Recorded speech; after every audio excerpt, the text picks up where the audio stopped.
Siapakah Insinyur Salah Atia ini? Mengapa kematian beliau menggemparkan Kairo? Dengan pemakamannya yang dihadiri lebih dari 1,5 juta orang. Mari kita simak kisah dari Asosiasi Universitas Islam Mesir ini. Al-Kisah dari kampung kecil bernama Tafahna al-Ashraf, distrik Mitghamir, Provinsi Dakohlia, Mesir, ada 9 orang sarjana miskin lulusan Fakultas Pertanian. Lalu mereka pun sepakat membuat sebuah peternakan unggas, sembari mencari mitra ke-10. Namun mereka terbentur modal. Maka dengan sekuat tenaga mereka kumpulkan dari hasil menjual tanah, perhiasan istri, hingga meminjam. Meski tidak banyak terkumpul, namun mencukupi untuk memulai usahanya. Pertanyaan tersisa, siapa mitra yang ke-10? Insinyur Salah, satu dari mereka pun berkata, "Aku sudah menemukan mitra yang ke-10. Siapa?" kata teman-temannya. "Allah," lanjutnya. "Allah akan menjadi mitra usaha kita yang ke-10. Allah akan mendapat 10% dari keuntungan kita. Dengan perjanjian, Allah yang akan memberikan perlindungan dan pemeliharaan, keamanan dari segala wabah penyakit." Akhirnya mereka pun sepakat. Kontrak kerjasama pun ditulis secara rinci dan dicatatkan ke notaris, lengkap dengan peran mitra ke-10 tersebut. Tak disangka, setelah 1 musim bisnis mereka langsung meroket, jauh dari yang dibayangkan sebelumnya. Lalu mereka pun kembali bersepakat menambah jatah keuntungan mitra ke-10 menjadi 20% di musim kedua, dan begitu seterusnya hingga mencapai 50%. Lalu bagaimana keuntungan mitra ke-10 itu dialokasikan? Dimulai dengan membangun sekolah dasar Islam putra, lalu lanjut putri, kemudian sekolah menengah putra, kemudian putri. Tambah lagi madrasah aliyah putra, lalu putri.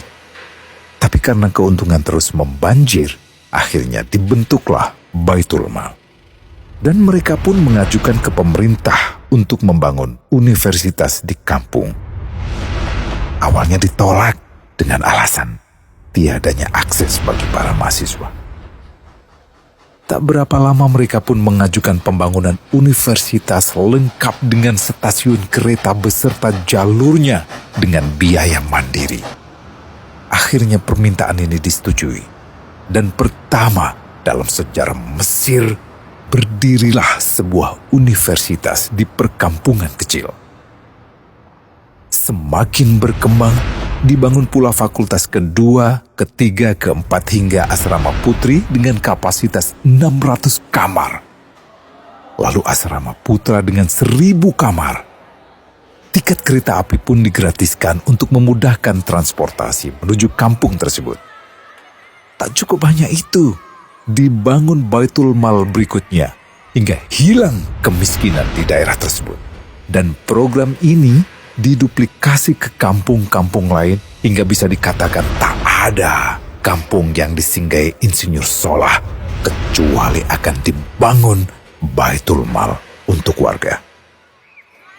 Bantuan pun diberikan untuk fakir miskin dan para janda.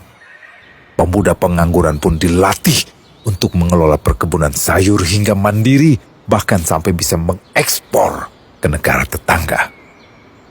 Pada saat panen raya, seluruh penduduk dikirimi paket sayur. Di hari pertama Ramadan diadakan buka puasa bersama untuk seluruh penduduk desa. Mereka memasak dan hadir ke lapangan yang dipenuhi beraneka makanan. Disiapkan juga perabotan untuk gadis-gadis yatim yang ingin menikah.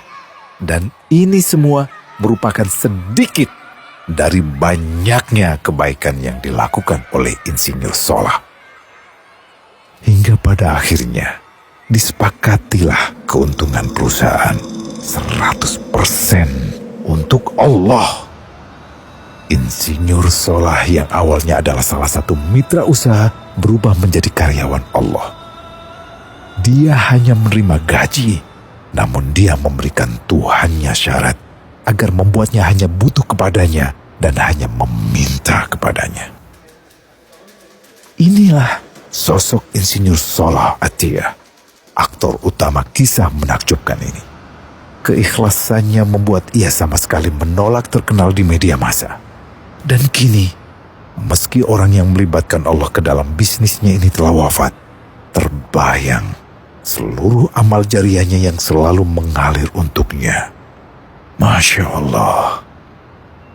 Pertanyaannya, akankah ini hanya menjadi sebatas kisah saja? Atau menjadi teladan bagi kita untuk mengikuti jejaknya?